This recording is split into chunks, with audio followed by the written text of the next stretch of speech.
Everybody, and welcome. I'm Robert Klitzman. I am a professor of psychiatry and the director of the online and in-person master's and certificate programs in bioethics here at Columbia University. And we're delighted to have you join us for what should be a fascinating conversation.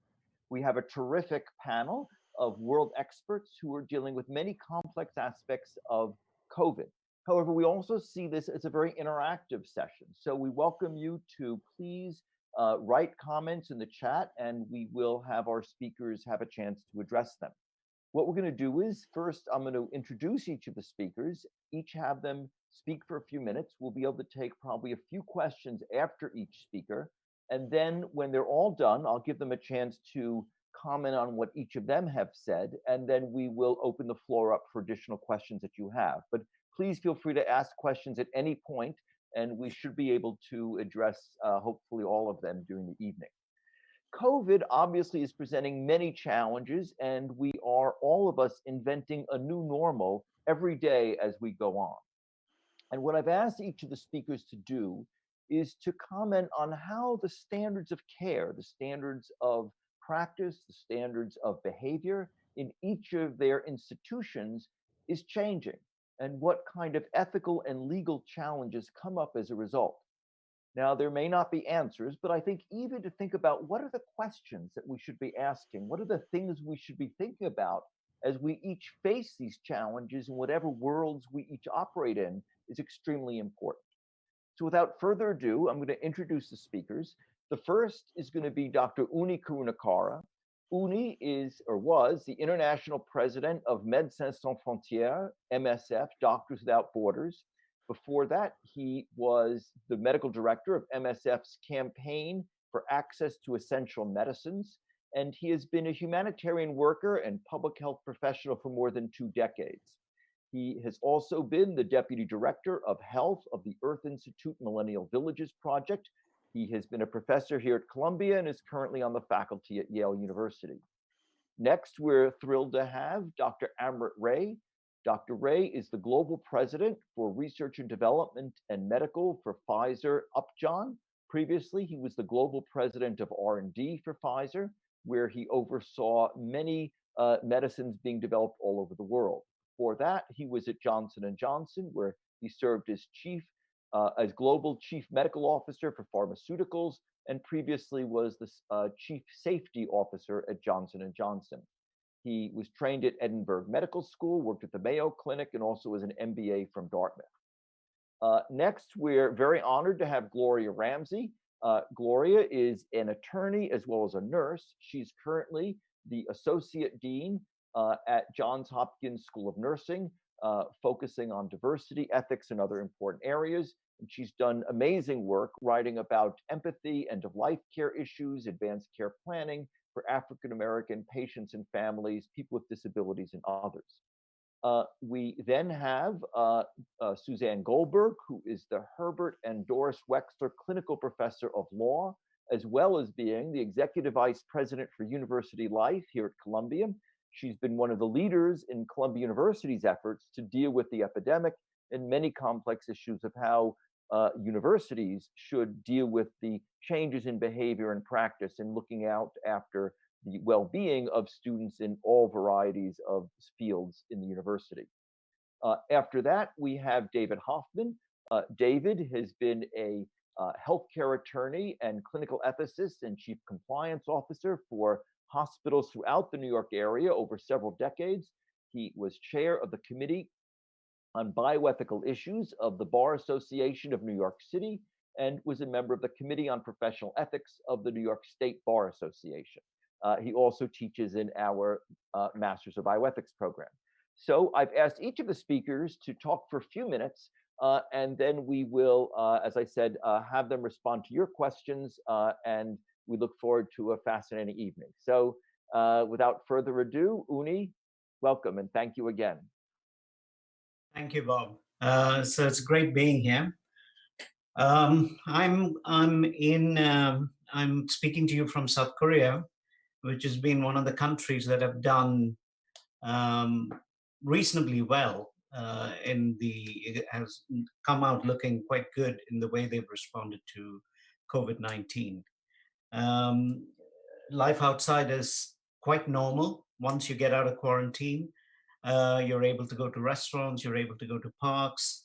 But what South Korea has done quite well is they have a system that as soon as they detect a case, they're able to rally around, they're able to bring all of the resources together to test, trace, and contain chains of transmission very quickly. So that has in many ways kept life um, uh, less disrupted in South Korea compared to some of the other countries. Now, as Bob introduced me, I've been a humanitarian worker for 25 years. So a lot of my comments and a lot of my reflection is on what's going to happen in countries which are strapped for resources. But before that, I just wanted to sort of spend a moment reflecting on why do pandemics happen in the first place. So in 1999, Amartya Sen famously asserted in his book, Development is Freedom, that no famine has ever taken place in the history of the world in a functioning democracy. This, he said, is because democratic governments have to win elections and face public criticism and have strong incentive to undertake measures to avert famines and other catastrophes. Now, could the same be said about pandemics, right? We're talking about a catastrophe here. Now, there are two questions that I've been thinking about. One, of course, is why do outbreaks become pandemics in the first place? And why do outbreaks become epidemics, and why do epidemics become pandemics? Now, Srita Venkatapura at King's College in London and others have talked about, um, he said that the progression of outbreaks into epidemics reflect the way we organize our social institutions and relate to each other, right? So how social institutions are organized, or the social contract between citizens and their governments, elected governments, sort of play a big role in that. So the nature of social institutions and social contracts are essentially a function of ideology and politics. It has very little to do with technical capacity, etc.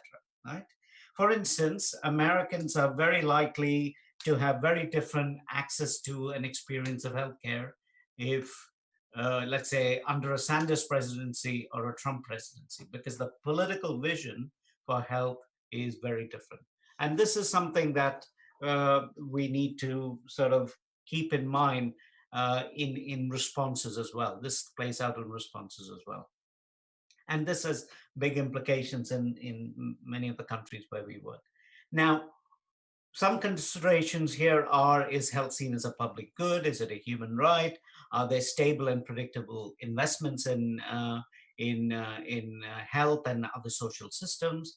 Are institutions transparent? Do they inspire trust?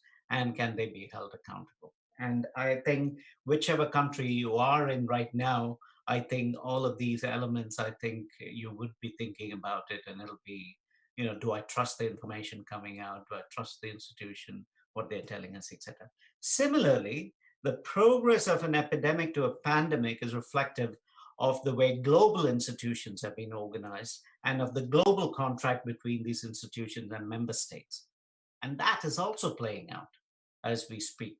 Almost 5 months into the pandemic, the shared sort of all nations are vulnerable, but after initial expressions of solidarity, it hasn't really gone further. It hasn't really translated to global cooperation or coordinated approaches. Global solidarity is absolutely essential if we want to tackle this pandemic. And instead, we are getting into geopolitical blame games and all of that, right? So the tragedy is this: the virus is crossing borders with liberty, but what we've seen so far are responses that actually resurrect borders and restrict liberty in many ways, right? So we are experiencing two pandemics at the same time. One is the pandemic caused by a virus, and the other is literally caused by indifference. Right?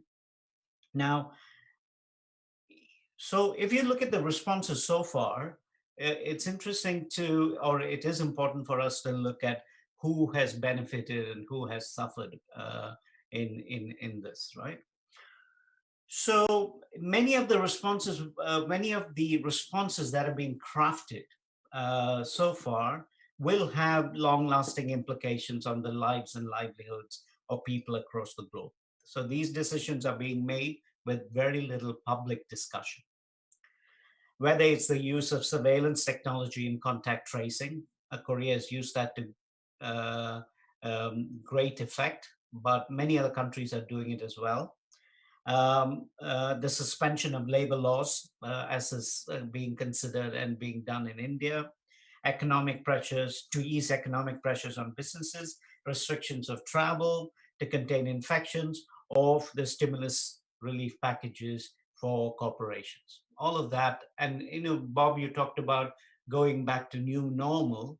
These are also these a lot of the effects of the choices we make now may not be able to be turned back, and we may have to deal with it even after the pandemic is over.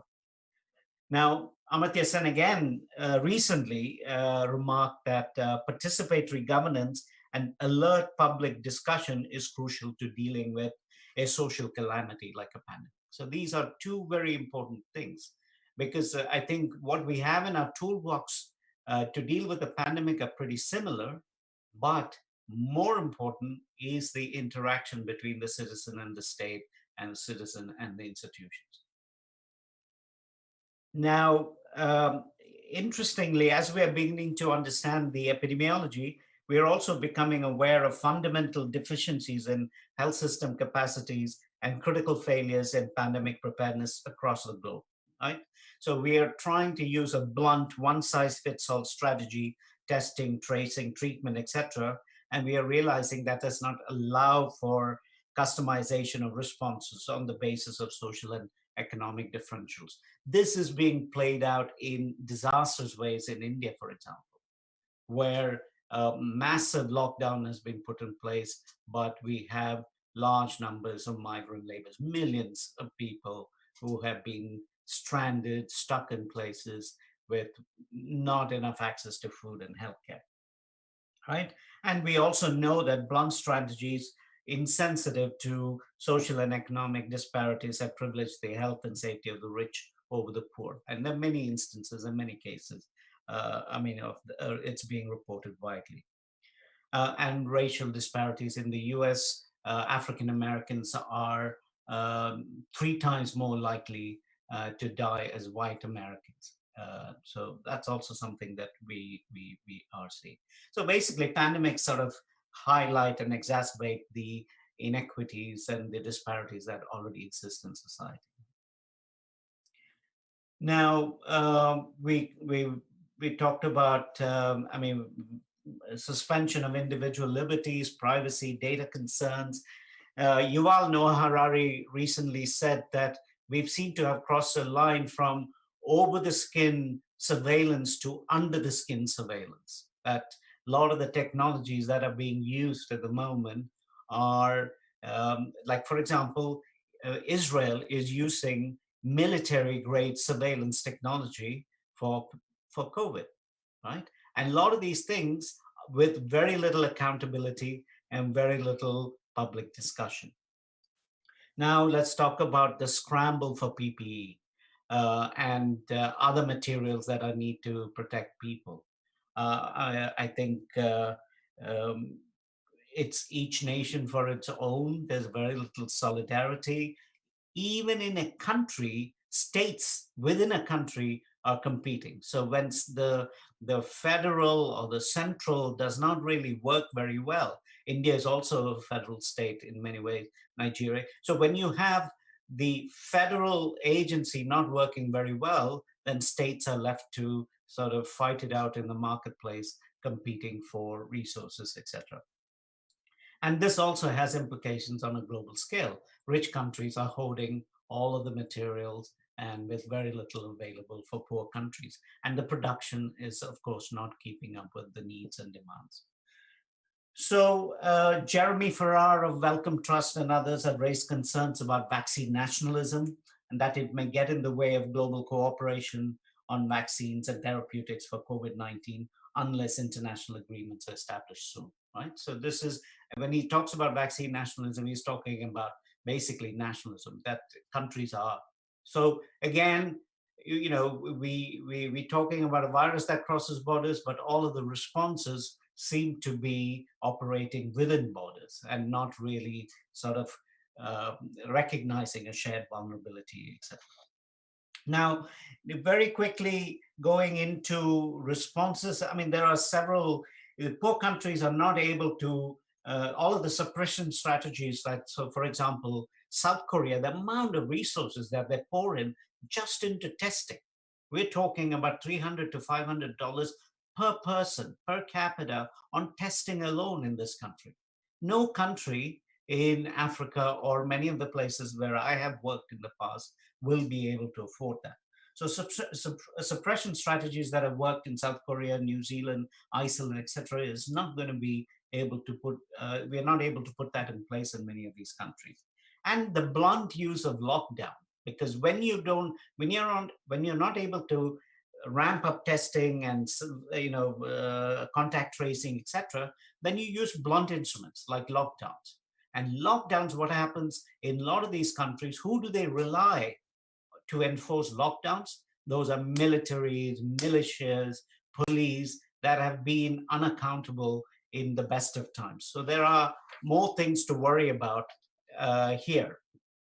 Now, of course, you don't have to talk, I mean, I won't spend much time talking about urban slum dwellers, the conditions they live in, refugees, people in detention, etc. They are, forget social distancing. They're not able to, they're very quickly going to be they are high risk category. So, and then of course, we seem to spend a lot more energy combating false information than all of the energy we can put into actually delivering good, solid scientific information to people and engender trust among citizens. We spend far too much time just, the amount of time we talk about hydroxychloroquine is, I mean, it's time that we can talk about other things, right? Solid messaging that we could send out to people. Now, very quickly, last bit on responses. I think the first principle for me is do no harm. It might seem a bit counterintuitive because knowledge about COVID is still evolving. Now, one important thing is the whole myth about, failing systems, health systems being sort of a factor of poor countries has been blown to smithereens. Rich countries have failed health systems. We are seeing that in the US, we are seeing that in the United Kingdom. There are failed systems in rich countries, right? So this is a situation we are in. So knowledge is evolving. No one seems to have the right answers on what exactly we need to do to contain the pandemic. So what we need to do is to contain the damage as much as possible. And one of the first things we need to do is to protect whatever little health capacity resource these poor countries have. They have very little health HR. And so one of the first things we need to do is to protect health workers because first they are at risk, high risk. You don't want hospitals to become sources of nosocomial infection, etc., etc. But more than that, we want to preserve whatever little capacity we have to respond to COVID, but also all of the other health problems that the continent and other poor countries are dealing with. Then, of course, the next thing is fairness, how we go about distributing resources. So, for example, everybody's talking about a vaccine. The corporations like to say that they are just a few months away. In September, we'll have a vaccine. In December, we'll have a vaccine. If you speak to experts, they say it's 2 years away. So we don't know what the truth is. but there's no indication that we have a new way of doing business. There's still sort of issues about patents. They still want to keep business as usual. So far, the indications we have is that a new vaccine will cost anywhere between $10 to $14 a dose. And just to keep that in perspective, this is 2 times more expensive than the most expensive vaccine we have on the ground now, which is about $4 something, $4.60 for HPV vaccination. So think about that. We are in a pandemic, and there is no real sense of first when a vaccine will be available, and even when a vaccine is available, that it will be available for everyone everywhere. And there's been a call out from UNAIDS, etc., that this is this is how we should go about it. A vaccine should be available for, and treatment should be available for everyone everywhere. Now, I just want to end with silver linings. I think with global solidarity not sort of happening, I'm seeing increasing regional solidarity and regional cooperation. Quietly, Africa seems to be working together. Ethiopian government seems to be taking the lead in coordinating supplies and distribution of materials, etc., etc. So, if nothing, if regional solidarity and regional capacity for response comes out of it, that's a good thing for the future. As humanitarian workers, you asked about new normals, and I want to say that this is again an ironic twist, is that the people who normally rush to help, like they did in 2014 in West Africa for Ebola, etc., these people are now seen as sources of infection. A lot of these countries don't want people coming, foreigners coming in, because they might be bringing COVID with them. And second, they're looking at all these countries dysfunctioning, and they said, these guys don't know what to do either, right? So their legitimacy is being questioned, and they are potentially sources of infection as well. So this is also sort of a peculiar situation to be in. Um, and I'm not saying that there's so much going on. In fact, we now probably have equal number of COVID response operations. I'm talking about Doctors Without Borders in rich countries as well as in poor countries, because systems are failing almost everywhere. So I'll stop here, and I'll let the other speakers sort of respond. And then if there are any questions, I'm happy to take them. Great, Unni, thank you so much. That was terrific, and your perspectives are really important. So there's a question here from Laura Hendricks. My question involves instances in how different racial or socioeconomic groups are affected. Without federal or local government support, what can be done to improve public health? Well, and this is a question for new normal. I think a good system will have equity and social justice at the center of how they operate all of its concern. You really need to go out. And one thing I've realized, 20 years of working in some of the poorest part of the world, is the people who most need care are the ones least likely to come to health facilities. You really have to go out and look for them, right? And that, I think, is true in poor countries as well as in rich countries. So there has to be a concerted sort of effort to go out. And someone recently wrote in The Guardian, I forget the name of the person who wrote it, that in Spanish flu, during the Spanish flu, a lot of the successful efforts were actually self-help mutual aid groups that successfully organize themselves in a way to prevent their communities and their societies from getting infected, and somehow they tied through by sticking together, right? And I think that perhaps is still true for us, that we have to, there's a lot people can do. And this is not, we are in a pandemic, everybody has a role to play. Everybody has a responsibility. So we can't just look to the health system to deliver, or governments to deliver, or corporations to deliver.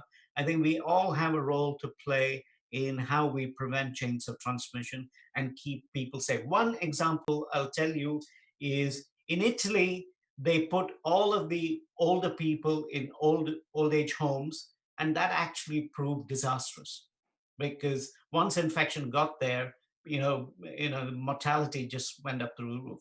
In Kerala, where I come from in India, the approach has been quite different. They left it up to the family to take care of the most vulnerable in their family. And they've only been, in a population of 30,000, they've only been 3 deaths. In a population of 30 million, there've only been 3 deaths so far, right? So that's a different kind of, you're giving people agency, you're giving community, and the community is completely part of the discussion in the decisions that are being made by the government. There's a lot of consultation that's going on. So I think people have, individuals, communities, societies have a big role to play in this. Great, thank you. Terrific, and there are other questions, but I think we'll move on to hear the other speakers first, and then we'll come back to some other questions. So next, we're thrilled to have with us Dr. Amrit Ray. Amrit, welcome. Great, thank you very much. So good evening, everyone. Good morning, Unni, and thank you for the invitation, and also thank you for putting this together, Bob. I think this is a great discussion at the right time. So I think, like most of us here, I wear many hats, as parent, as rare disease advocate, as corporate leader, but also as a physician researcher. And I think the perspective I'm going to be able to share, along with some of the questions, are mostly going to be from that perspective as a researcher. It's actually been very interesting just to reflect for a second on the journey, because I remember vividly at the beginning of January getting phone calls from some of my colleagues in my team who were in Wuhan, and then subsequently hearing from Beijing, and then Shanghai, and then a few days later from Italy, Middle East, and gradually from all around the world. And what's been interesting is watching that journey, and just yesterday talking with those same colleagues in Beijing as they have gone through this tremendous journey and now are actually back in their offices, back outside, seeing some light at the end of the tunnel, and trying to pull out some of the learnings that have come on that way. So I'm going to try and share a little bit of that. From the R&D perspective, Pfizer has decided to put the whole weight of the organization into fighting the pandemic. And I think the underlying belief in that is that the only long-term solution to ending the pandemic will be through a vaccine. And the belief that science will win, science is really the way forward here. So from my perspective in R&D and in medical, it's made all of the roles that we have in the sort of scientific areas even more important at this particular moment in time. And the responses come, I think, in a lot of different areas and raise a number of different interesting questions. I will pull out 3 of them. And then I think if we have time, we can cover some of the others in the Q&A. So from the first thing I think is probably top of mind for everyone is that point on the vaccine, which is that the long-term solution is going to have a vaccine as a component. I think many research institutions have put their best efforts into it. In Pfizer's case, we have started actively collaborating with a company called Bioethics to co-develop an mRNA vaccine. And it's interesting to see how the real focus on the development has been on speed. And what I'm seeing is, I've been in R&D for about 20 years, and there's something here where the units on the x-axis are changing, and we're going from what would often take many years and compressing that to a few months. In our case, at this minute, there's a first-in-class vaccine, which is mRNA vaccine to prevent COVID-19.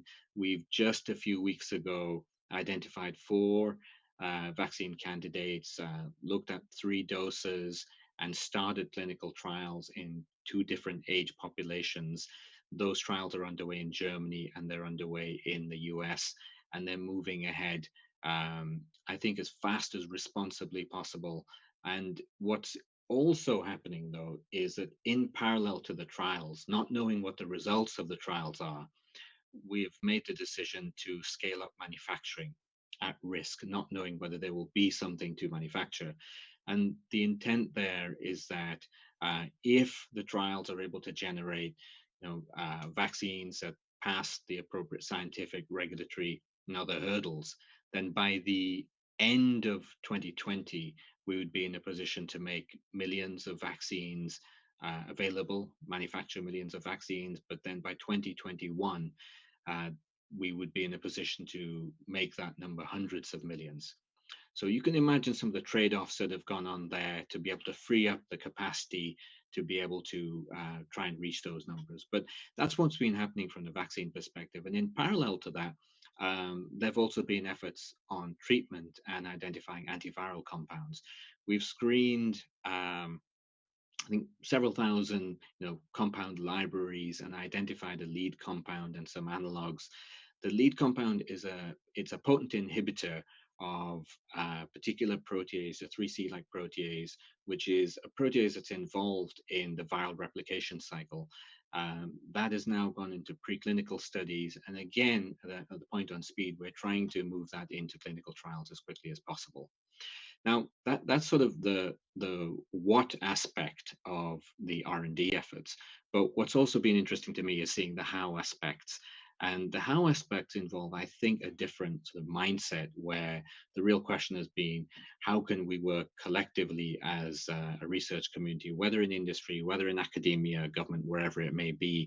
So we've started, for example, sharing a lot of the tools that we're using, viral screens and others, made them available open source, put together a SWAT team so that we can quickly assess ideas that have been brought in, SWAT team with virologists and many other experts.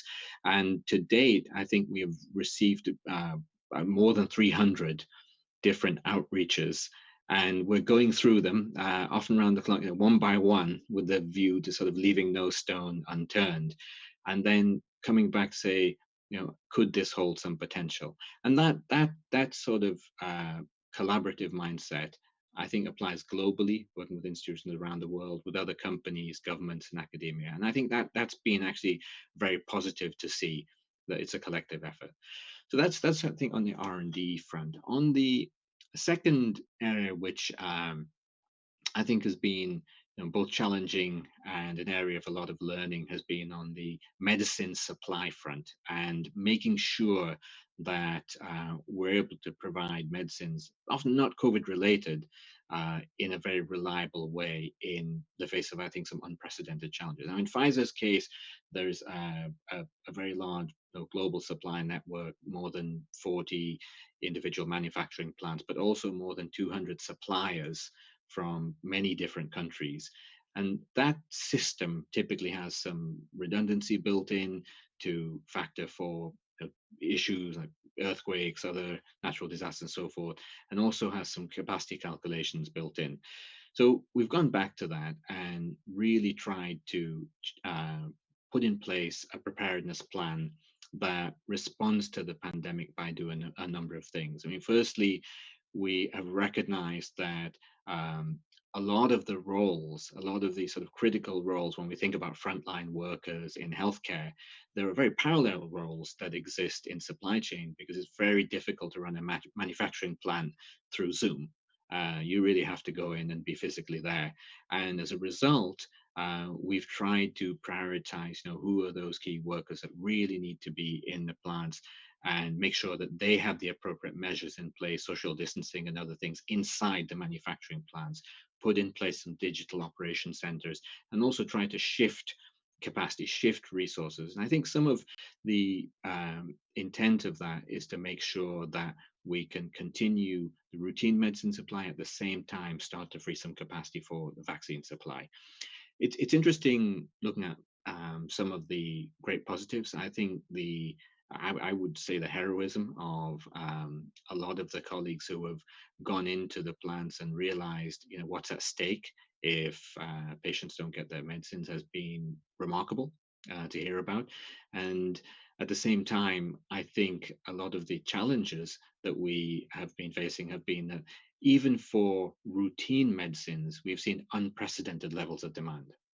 I think that could be the effects of stockpiling. That could be the effects of importation exportation limits as countries change their borders and so forth.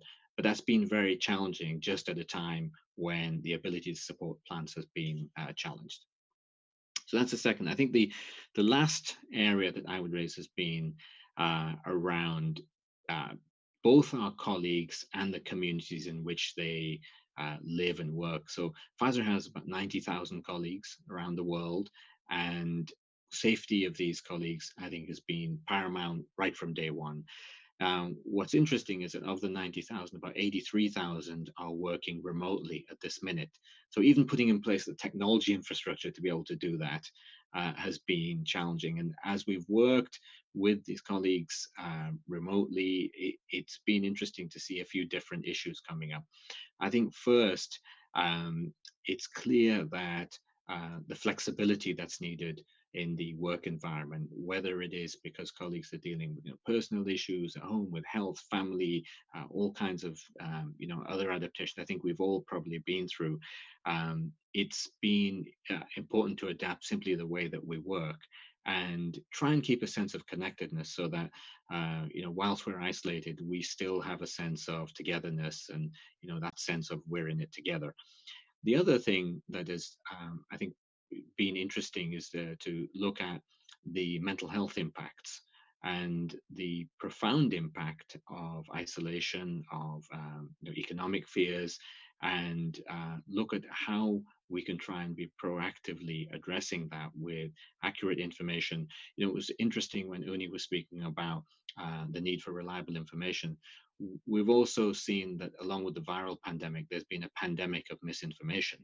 And providing patients, providing our own employees with reliable information, I think has been a key service. The last point I would make is in my particular area, we focus a lot on non-communicable diseases. And what the pandemic has raised is this intersection between chronic illness and acute illness, where some of the risk factors and some of the NCDs, which are already existing, have been magnified in a sense by the pandemic, so that we're seeing patients that have already vulnerabilities now facing an additional risk in the context of the pandemic.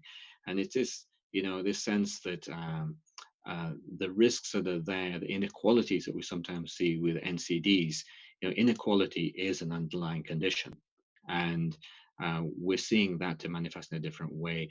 We've tried to adapt by, this week, Pfizer had been working with the American College of Cardiology to launch an NCD Academy to provide online training to healthcare practitioners. And we've tried to put in place a new COVID module to specifically address that, so that at least there can be a good level of education and frontline workers can be equipped to deal with NCDs in that particular context of COVID-19.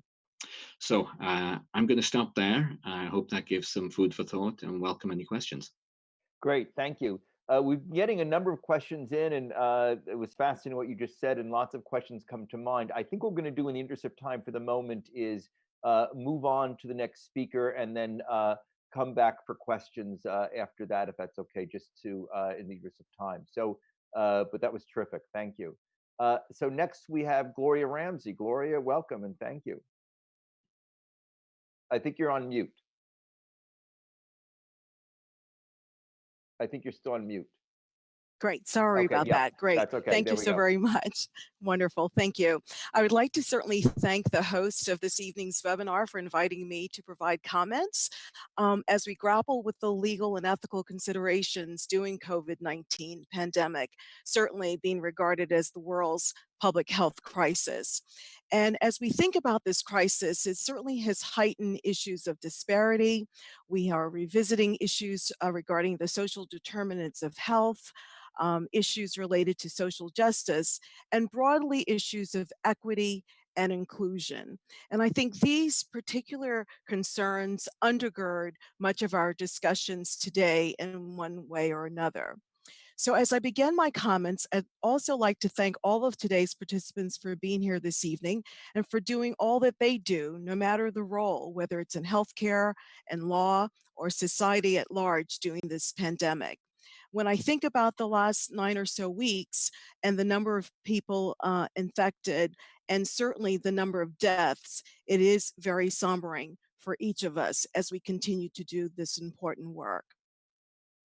So as we begin to think about the second or even third wave, what does this mean for healthcare professionals, those on the front line, and for those of us who are entrusted to educate the next generation of health professionals, and for those of us who care for special populations? And I mean this in a very broad way. We've begun to hear some of this from Unni and Amrit, pardon me, as we begin to think about the end users and our populations that we so deeply care for. So as we consider the moral and legal responsibilities we have as leaders, we have a duty to plan for the management of unforeseeable problems. And the ethical challenges that arise when there is uncertainty about how to do the right thing, when there are competing duties and values, becomes certainly an ethical concern for us. This becomes especially difficult when we're in the midst of a crisis, such as a pandemic, and we need facts, we need evidence, and we need to act and have a plan that's definitive. Our obligation that undergirds all of this must be rested on the duty to do no harm. So I'd like to briefly highlight three broad considerations that are interconnected and demonstrate a legal and ethical perspective.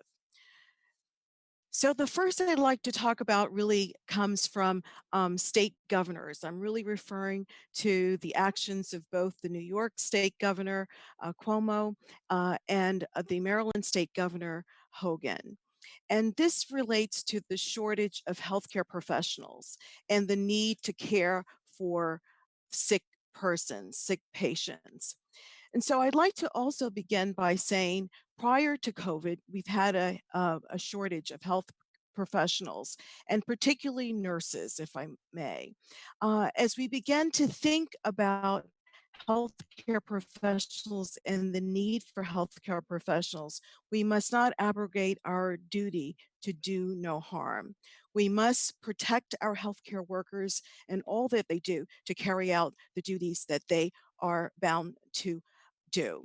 So as we think about new standards, what should we think about when we think about shortage of healthcare professionals in the pandemic? So in considering this question, I will turn to the actions of the New York governor. One of the things that was particularly striking for me as we began to think about the shortage and the need for healthcare professionals was the idea that we would turn to health professional schools, medical schools, nursing schools, and others to begin to ask whether there are individuals who are poised and ready to serve in this pandemic at this emergent time. So the Governor Cuomo from New York took a lead on this, looking at suspending and modifying the laws regarding relating to disaster emergency. And the particular law that I'd like to reference, or executive order that I'd like to reference, pertains to the education law. And that law, as it looks at registered professional nurses, among other healthcare professionals. And as you may have seen in the print and sound media, we heard about healthcare professionals being recruited from any jurisdiction that they were licensed to come to the resident jurisdiction to help.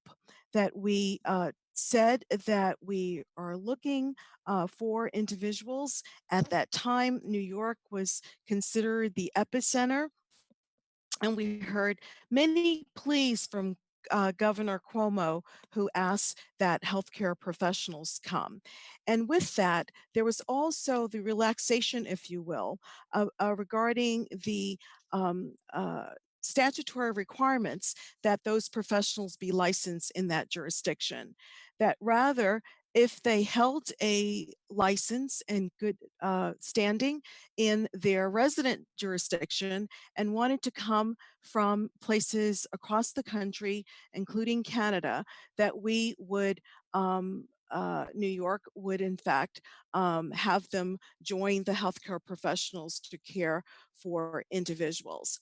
That courtesy extended not only to physicians and nurses, but also to physician assistants, to radiologic technologists, social workers, among others. As we began to grapple with that concern or reaction, I should say, we really began to think deeply about what were the considerations for the patients and families. That certainly those individuals would be working among licensed professionals in that jurisdiction, but there was certainly concern about their own proficiency and standards of care. Similarly, as we quickly turn to Maryland, the state of Maryland, we began to see some actions taken there by our leaders, and also responding to the emergent need and the shortage of healthcare professionals. And this issue really turns to the second um, opportunity that I see that might stem from the pandemic. And that is foreseeing the challenge that institutions of higher learning, medical, nursing, and other schools, when we were asked to consider if students were nearly ready to graduate, that's those within about a 30-day window, that whether they might be able to leave their training at that time and to join those on the front line. So as you can appreciate, as a School of Nursing and other schools, that students who were nearly ready to graduate, they're excited about being on the front line, they had trained for this, and there was a lot of emotions, if you will, that was going on at that time. So we as a faculty really thought, with our dean's leadership and as a faculty, really thought about what were the unforeseen or foreseen consequences in 5 years or 10 years or 20 years, when we may not be as knowledgeable about the pandemic, and those practitioners or students who joined, who were not licensed at the time, who would be able to practice, what might be the consequences if they themselves got interested in their body of work and really didn't sit for their boards and follow the standards and the protocols that had been outlined. And then perhaps when they got ready to leave the current institution, that they might be reminded that there were some other housekeeping that needed to be done that would ordinarily be done if those individuals stayed to the end of their program. But most importantly, we really grapple with issues regarding a program that was so tight, and that every day and every hour and every week of learning was germane and seminal to the individual's learning and competency, that was something that we felt strongly that would be compromised. And this particular question certainly was one that was gave lots of consternation, but also I think it's an opportunity for us to think about moving forward. And lastly, I would like to say that the third concern that really we've heard earlier from two earlier speakers related to special populations. Certainly, as we begin to think about social determinants of health and the large number of health disparities, there were a number of health disparities that preceded COVID. And let's just say that this particular pandemic and time of this public health crisis only exacerbates those. And I certainly say that this is an opportunity for us to really begin to look really critically as we begin to really appreciate, as we have seen illuminated with our non-essential workers, that we need all members of society, and we've got to think of a way to provide quality and safe healthcare and health for all. So I'll stop there and certainly entertain any questions. Thank you. Great, thank you. That was terrific, Laura. I think in the interest of time, we're going to go here. I think hear all the speakers and then have a further Q&A. So please, everyone who's watching, please think of questions. Please feel free to ask questions now, and hopefully we'll get to all of them. Next, we have Suzanne Goldberg. Suzanne, thank you and welcome. Thanks so much. I'm really so glad to be here. I'm so honored to speak with all of the other incredible people on this panel. And I just have to say, speaking in this moment, we've just had what has been described to me as the beautiful cacophony of noise making that happens every evening at 7 in New York City. And it's an incredible thing to be part of. In fact, I think this may be the first time that I didn't sort of hang out the window and clap, but I was clapping quietly here as we were speaking. So I want to focus my remarks on two main issues. First, to take the question that you've asked us to think about, Bob, which is whether to change the standards of practice in this time of COVID-19 in a variety of fields, and dig into that question a little bit, maybe a little bit conceptually or philosophically, and then take some of those broken down questions and apply them to higher education, which is the world in which I'm working right now.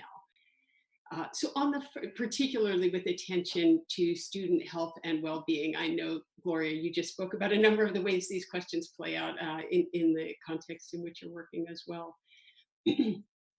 So on the first question, if we take the core question you've asked us, right, whether to change standards, I imagine peeking behind the curtain and seeing a whole flurry of questions that come afterwards that demand our attention. And they all come for me under the heading of, well, what actually has changed, right? It can feel, I think, like we are in a completely upended world where everything has changed. And a lot of people talk about the world pre and post-COVID. And in some respects, you know, that is unquestionably true. But as much as it, I think, can feel that way personally, or as a parent, or as a colleague, or a just person walking around the street, I think it risks obscuring the point that not everything has changed.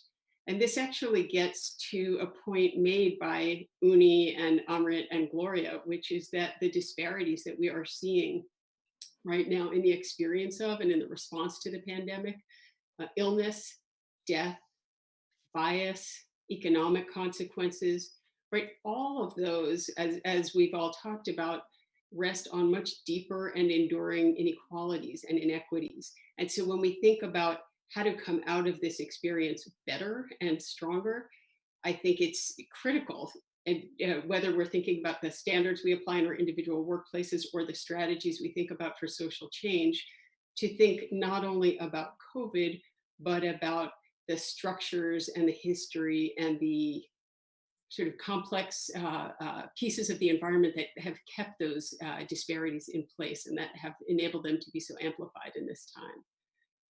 And when we turn more specifically then to the question of how and whether to consider changing standards in a given enterprise or workplace, I think the what has changed and what hasn't changed question can help illuminate a path for us.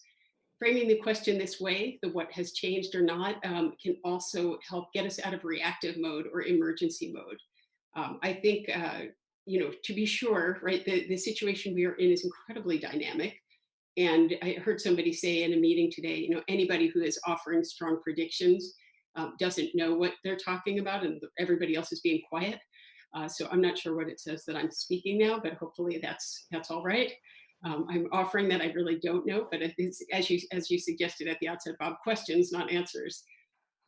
But I think even so, we have a lot to gain by moving out of the reactive mode and into the this is our world mode.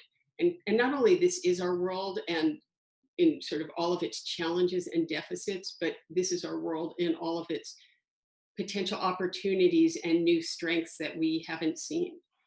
I'm starting to hear that a lot now. I think we all are not only in discussions about opening up, some of which are quite, which look different in different parts of the world, as we've heard, and certainly different parts of the United States. But also, I see this in just people around in the day-to-day, and I attribute this very much to the human tendency or sort of in our makeup in much of humanity to be resilient, right? We have seen just, this is not the first pandemic, right? This is not the first terrible tragedy to shake the world. And so we're moving now, and it helps us to move less reactively and more, okay, we're here, what do we do? So digging a little deeper, I would break the what has changed question into two categories. What has changed about the work, and what has changed about the way we do the work, meaning the people and the processes. Because each of those, it seems to me, has different implications for how we think about the standards that are being applied in any given area, and even about the strategies and the tactics we use to address the challenges we're seeing. So I'll tick off three in the what has changed in the work or hasn't, and three questions in the how do we do the work category, and then I'll give a couple of quick illustrations from the higher education environment. On the work itself, here are the three questions I think about. Right? What has changed in the mission? Are we seeking in whatever areas in which we're working to do something fundamentally different? Or is that actually fairly unchanged? And I think that's different for different enterprises. A second is, well, what has changed in the core work, right? Whether it's treating patients, doing research, serving communities, creating products, providing guidance, engaging in education. And I suspect in lots of enterprises that core work hasn't changed very much at all, although some of the focus has changed within it. And that gets me to the third, which is, have the priorities really changed? And if so, how? Right. So I think, treating COVID patients, doing COVID-related research, providing COVID-related guidance, clearly that's a difference. But there are other priorities in the work that may not have changed. So if those are the questions we might ask as we think about changing standards in relation to the work itself, then there's a different set of questions that we might ask when we're thinking about changing standards with respect to the people doing the work and our processes. So in my world, for example, I think about like what modalities have changed. How do we do the work? And it's fairly obvious, but we're thinking about in-person or online, remote or hybrid. And that gives it, just asking the question that way helps us focus in on what might need to change or what we might consider changing and what not in terms of our standards. What are the risks and challenges for staff in carrying out the work in these different modalities? And I think it's tempting and certainly true to say that essential workers, healthcare providers, first responders have a distinct, profoundly different in kind level of risk than others who are working remotely. That said, it's also true that people who are working remotely have a set of challenges that need to be thought about and standards that need to be addressed there. And finally, there's a question about risks and challenges for our constituents or our patients or our students or our clients. So to take that what has changed question or set of questions and apply it to the university and the higher ed context, I would offer a couple of examples from my world. Right, so for universities, our central mission, just speaking broadly, on my own behalf, but certainly being in conversation with people at many universities around the country, is that the mission hasn't changed, right? The mission is teaching, research, and service to our surrounding communities and to the broader society and world.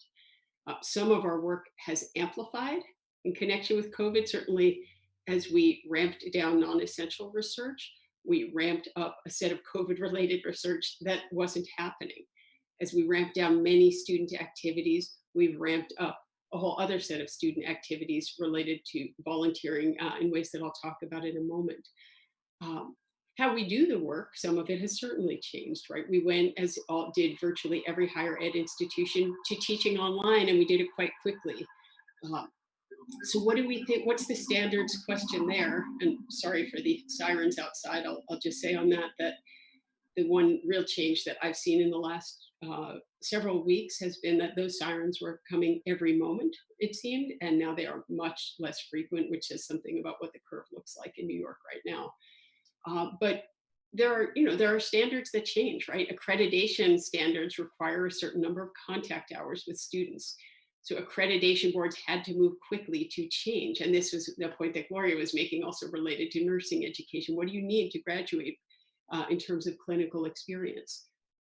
There are state standards, there are federal standards. There are also, when you have a very international student population, are standards of other countries that will determine whether the education that has been taking place online will be recognized and treated as equivalent to what was originally expected, which was in person.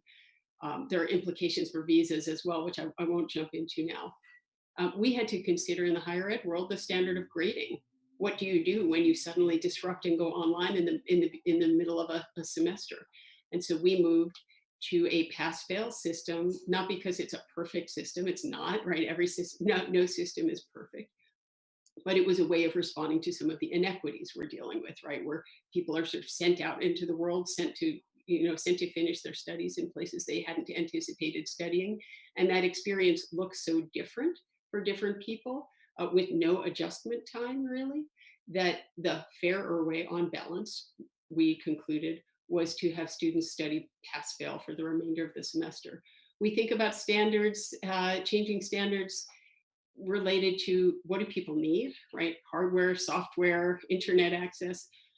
But the place where I think we don't change standards, right? The thing that hasn't changed is aiming to deliver the highest quality education and the coverage that we want to achieve and so forth. But let me say a word or two quickly about healthcare provision to students.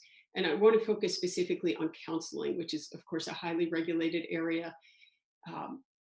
Not only at Columbia, but at higher ed institutions throughout the United States, we have seen a steadily growing demand for mental health care services.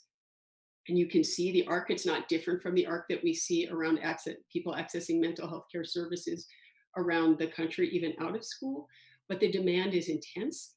And in some instances, the level of severity or need is quite intense.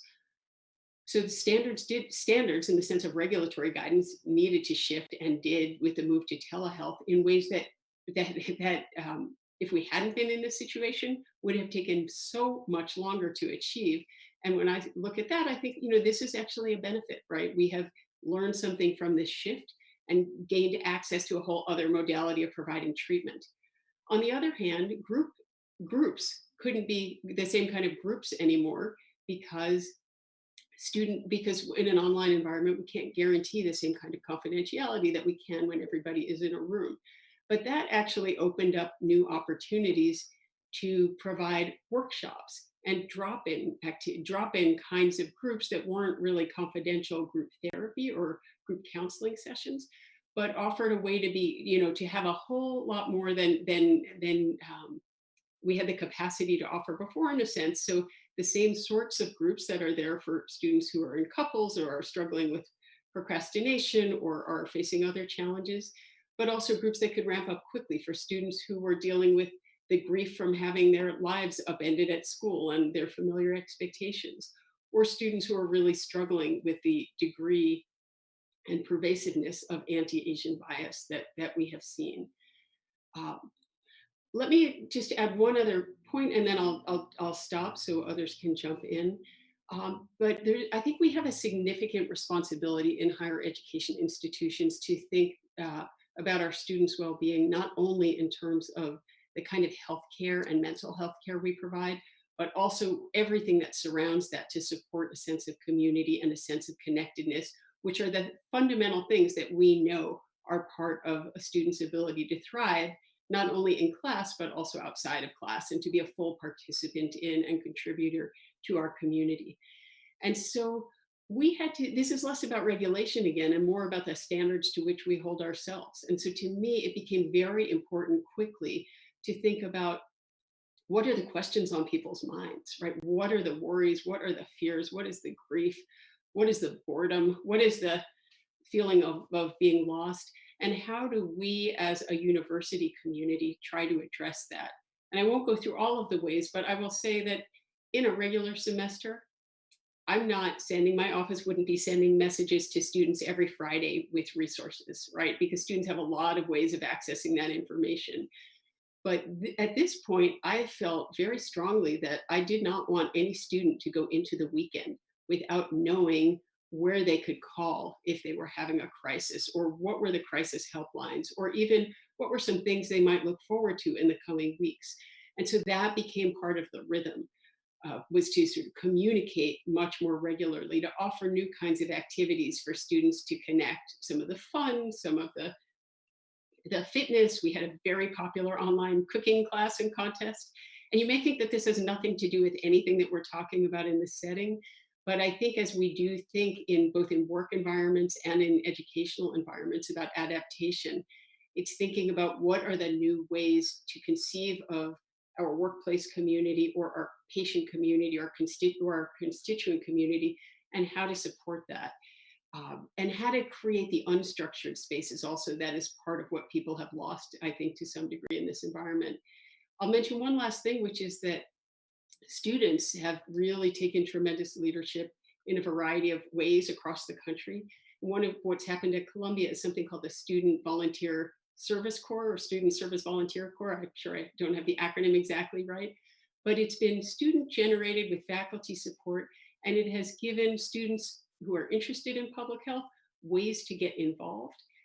So I guess holding ourselves even to a higher standard than we might have before to make sure these opportunities were widely available. And I think it is also, and which is hopefully good news for everybody in this audience, generated a level not only of interest, but engagement in the essential public health work that we all must do to challenge some of the disparities we are seeing and to bring ourselves to a better place as we hope this pandemic recedes. So I'll stop there, Bob, and turn it back to you. Great, thank you. Terrific comments, thank you. And I think just highlighting the uncertainties. I love the comment about at the meeting. Someone said anyone who thinks they have the answer doesn't have the answer, basically. But thank you. And to our audience, please feel free to write questions. Our last speaker, not last but not least, is David Hoffman. And David, welcome. Thank you, Bob.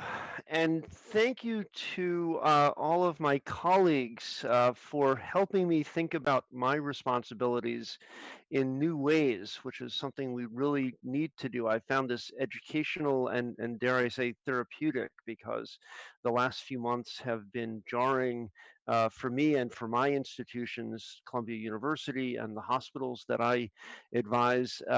So this is a real help. I hope it's a help for all of the participants tonight. Before I dive into a few slides, just to frame how we got here and where we need to go, let me say that we've been struggling in the healthcare delivery community with a circumstance where there's just not as much that we can do as we are accustomed to, right? There's no way of containing this virus in the immediate term. There's tracing and there's testing and treatment, but that's all going to come later. Right now, we're dealing with something that is very, very different. I'm reminded in endless meetings about resources and logistics. I'm reminded of the joke about the patient who goes to the doctor and says, "Doctor, it hurts when I go like this." And the doctor says, "Well, don't go like that," right? We don't have an immediate answer that we can give our patients and our clinicians as to what they can do to make this better right away. Better is going to come in a little while. So Matt, if I can have my first slide.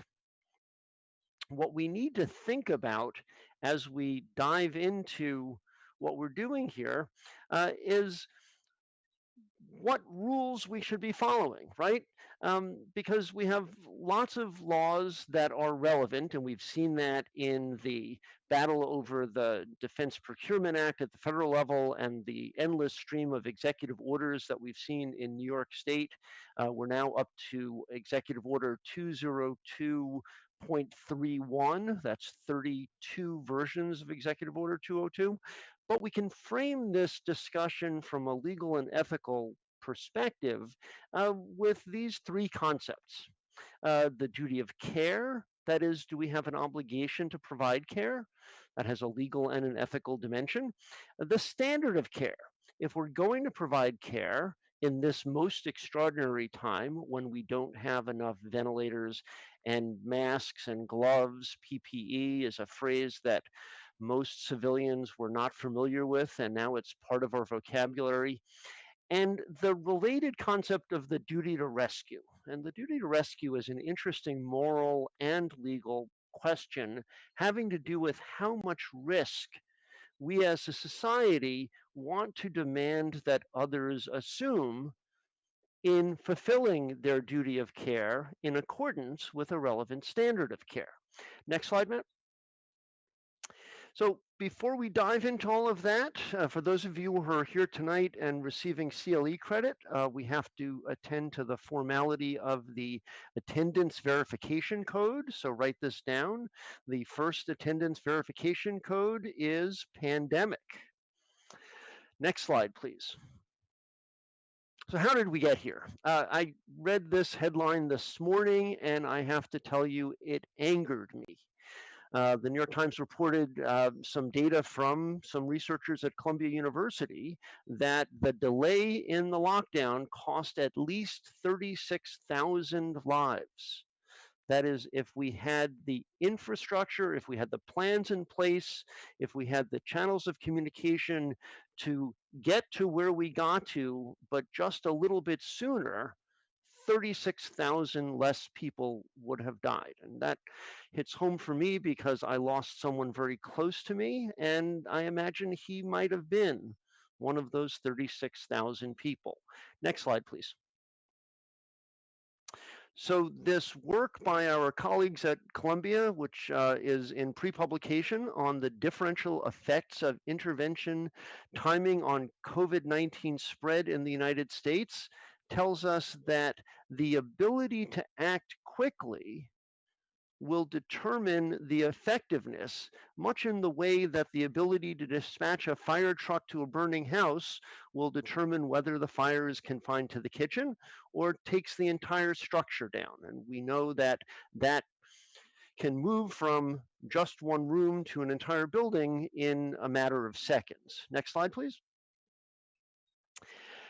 And this brings us to this question of risk and obligation to provide care and what standards should be applied. This is another headline from just a few days ago, also from the New York Times, about the limited liability laws that were implemented in order to facilitate the diminished standard of care in the United States in the face of a circumstance where we are simply not able today, and probably won't be able anytime soon, to meet our normal standard of care, where we didn't have in law and in administrative structures a system in place to adopt an emergency standard of care quickly enough, like the response to the fire, to get the change in behavior implemented so that we would respond more effectively, recognizing that so much of this is not under our control. Next slide, please. It's not like we didn't know we were going to be here today, right? This is not the first pandemic in human history, not even the first pandemic in our lifetimes here in the United States. And this has been studied, dare I say, to death, most recently in the aftermath of the H1N1 event in 2008 and 2009, where many of us served on committees and task forces and work groups to produce the guidelines and the standards needed, all of which came together in a pair of reports that were produced coincidentally, by the New York State Task Force on Life and the Law, first in 2007 and then updated in 2015 in this document, the Ventilator Allocation Guidelines. This work was done by the New York State Task Force, which has been around for decades, and a lot of this work was in fact led by one of our advisory board members, Beth Roxland, who was with us tonight. And it laid out as an advisory guideline everything that needed to be done administratively, clinically, operationally, and yes, legally, in order to create an environment in which a crisis standard of care could be implemented in a ethically appropriate manner, so that we didn't have to confront what has sucked up all too much oxygen, the notion of hooking more than one patient up to a ventilator at the same time. You have to ask yourself, why would you have to hook more than one patient up to a ventilator? Well, the answer is because we didn't heed the warnings of the ventilator allocation guidelines and create a national stockpile of emergency ventilators. To the limited extent that there was a stockpile, it wasn't maintained, it wasn't funded. A lot of the ventilators fell into disrepair, and that's our fault. That's an opportunity missed. Next slide, please. So the ventilator allocation guidelines made it very clear that everything that was put into the non-binding guidelines for healthcare workers and facilities created an appropriate ethical and ethical and clinical framework. But next slide, please. None of that could actually be put into effect unless we confronted the challenging legal questions related to a pandemic that arose from liability concerns, right? If you put more than one patient on a ventilator, you're not providing the full measure of standard of care. You're not responding to the duty of care that is in existence in non-crisis times. And somebody has to say that's okay. Next slide.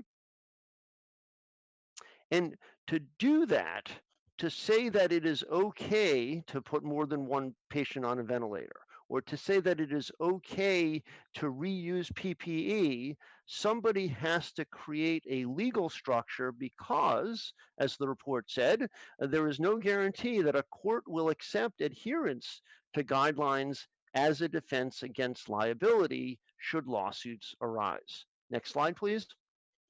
So the report concluded that there had to be legislative action in order to create a circumstance where clinicians would feel comfortable recognizing that they were no longer being held to the same standard of care. And this is true whether the standard of care is in international relief, which has its own standard of care, or research, or training healthcare professionals, or maintaining a system of education for healthcare professionals and others. Next slide. All of this culminated in a very hurried fashion in New York State in the creation of the Emergency or Disaster Treatment Protection Act. They couldn't even come up with a name that gave us a catchy acronym. Next slide, please. And what this law said is that anything that is done in the course of providing care during this pandemic that is occasioned by a shortage in resources will not subject the actor, whether it's an individual or a facility, to liability for criminal or civil suit unless the action was criminal misconduct, gross negligence, or recklessness.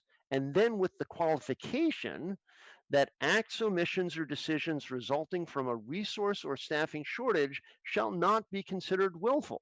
So if you don't have enough ventilators and you therefore make a willful decision to put two people on a ventilator or to give a ventilator to one patient and not another, that is not considered willful and therefore cannot give rise to civil or criminal liability. Next slide.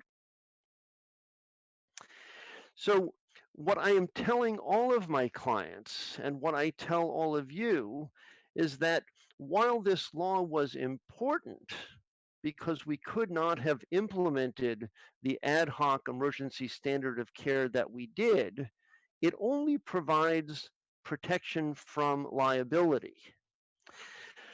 The statute, the emergency bill does not provide guidance on what decisions should be made, for example, regarding the appropriate allocation of ventilators. These clinical decisions have to remain an exercise of medical judgment guided by the ethical doctrines of medical necessity and medical futility. Next slide. So when the law falls off, when we wind up with a statute such as the Emergency Protection Bill, and it only defines protection from liability, it doesn't define protection from making the right decision, because the governor decided not to define in statute what the emergency standard of care must be, then we turn to ethics. Can we turn off the slides now? So what our ethical norms do for us is they enable us, with the protection that the law provides, to make the right decisions. And those right decisions will be judged historically. And that's why it is so important that we be making those well-reasoned, ethically grounded decisions that the immunity from criminal and civil liability affords us. Back to you, Bob. Great. Well, thank you. Well, amazing breadth of issues that you've all laid out from your various perspectives. And I think it shows how COVID is affecting everything from universities to pharmaceutical companies to patients and providers all over the world, and especially in developing countries, for instance, where these issues are just now coming to the fore. Hospitals, et cetera. So we have a lot of questions. And again, people watching, please feel free to ask questions. One question here is from Samuel Dale. Healthcare providers are dying from COVID due to the scarcity of masks and other PPE.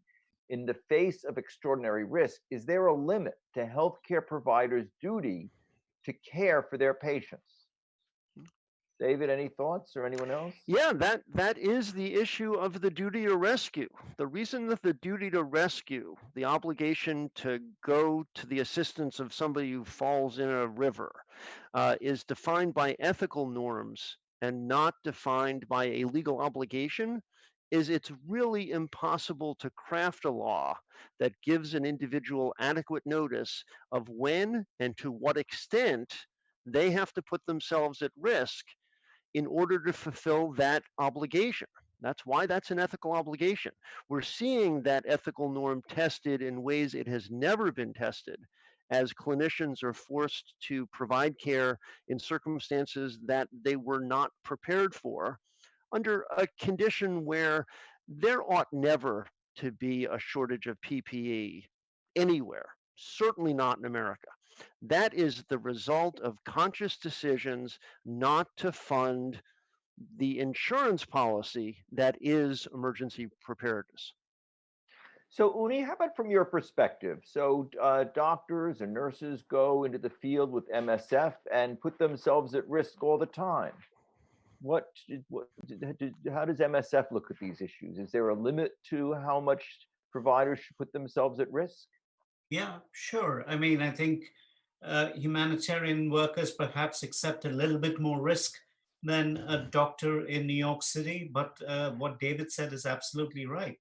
We want doctors to do heroic acts, but we don't want them to be martyrs. We want them to be well protected. We want them to be able to do their job properly and come back home to their families and to their. So this thing about doctors definitely have a duty to provide care given their particular skill set, their education, etc. But that duty is not supererogatory. It's not extraordinary. There are limits to it, right? So it is a calculation of the risk that you have to take in order to do the caring. If the risk far exceeds the risk of caring, then of course you you can very ethically even not engage in that situation, not even treat patients. So there are limits. Absolutely, there are limits. Um, and physicians in a lot of the countries where we work are seeing patients very often without any of the protection materials, and that shows in the statistics. They're the first ones to die in most places. Ebola is a case in point. So that's also why health workers should be the first to be vaccinated. They should be the first to be protected, etc. Great. Well, that leads to the next question. This is from Susan Hayes. Have any of the panelists been involved in discussions of tiering access to vaccines when available?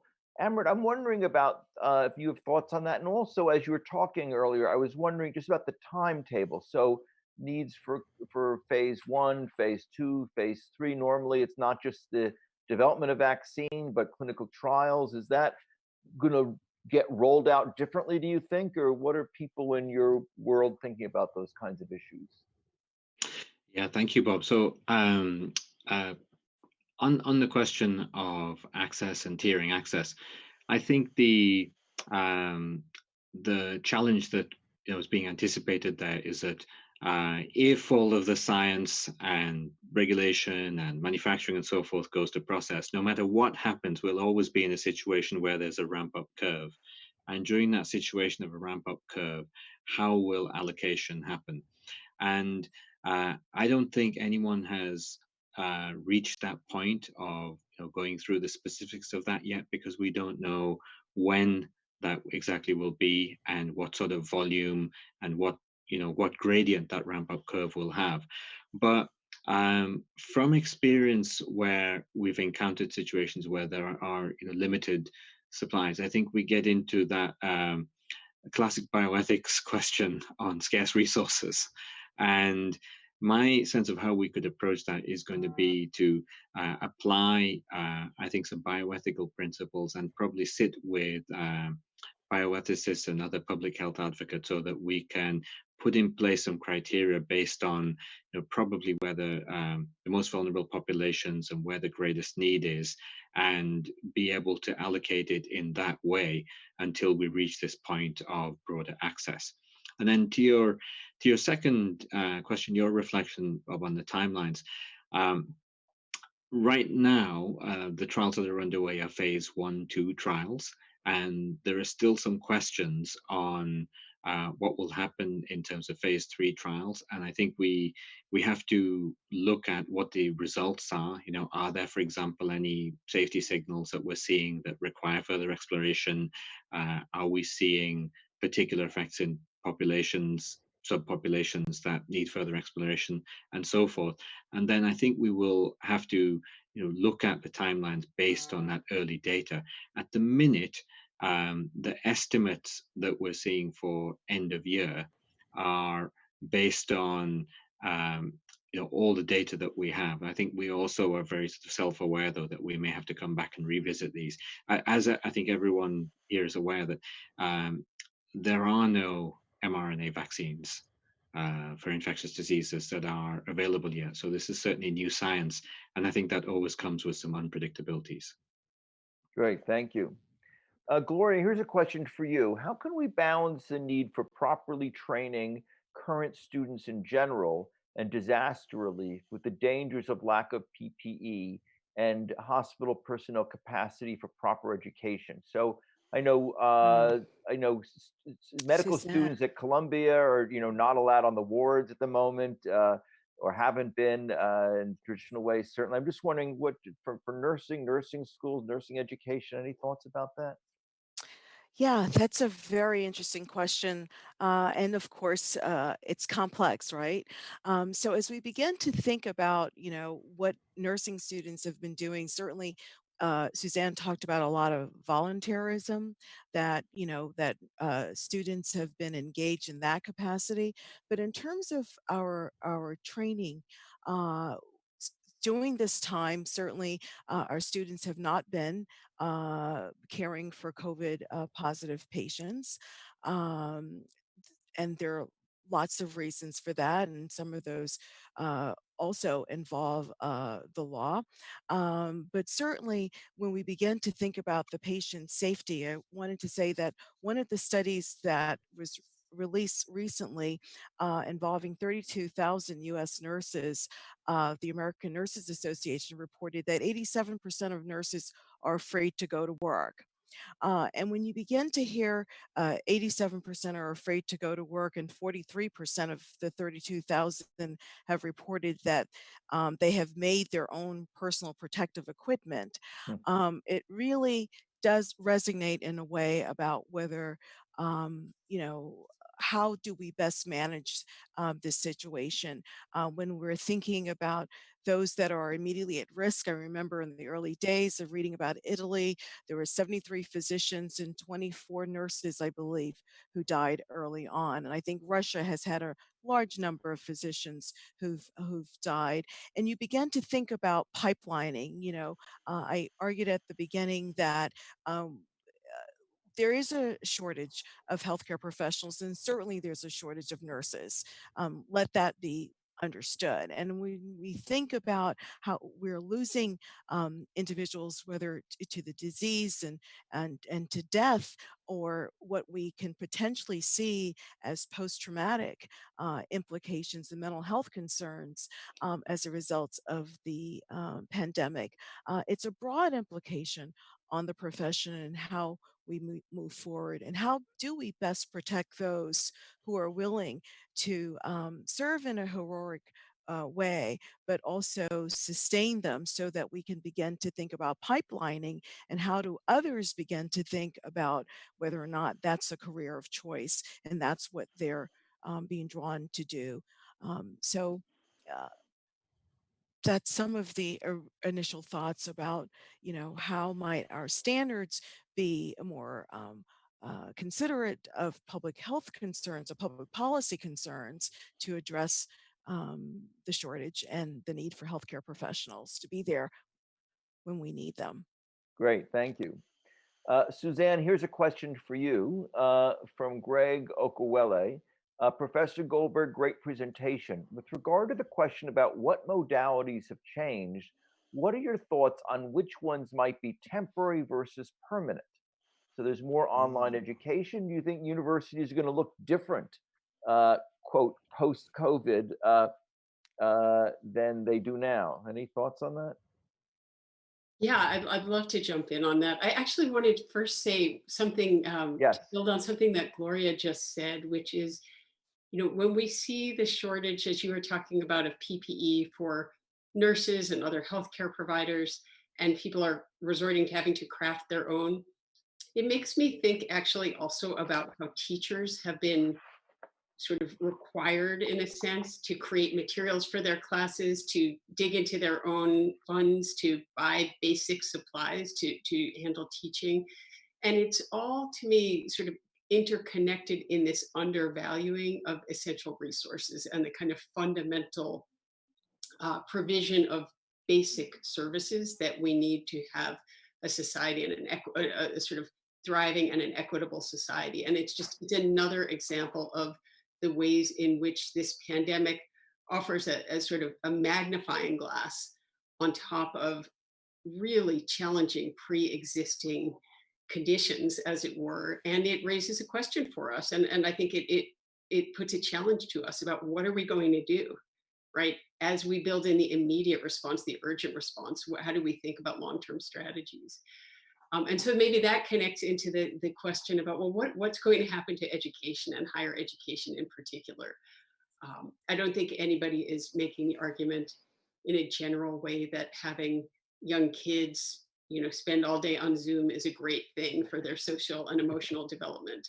I mean, certainly for some kids, it's not all negative, but I think for a lot of kids, it's quite challenging.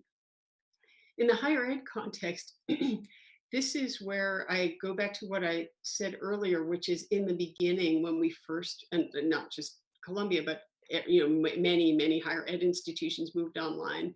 It was abrupt. We happened already at Columbia to have Zoom licenses in place in many schools, so that piece of it wasn't the challenge, but it was a big and quick move that had the sense of, and in fact was, in an emergent situation.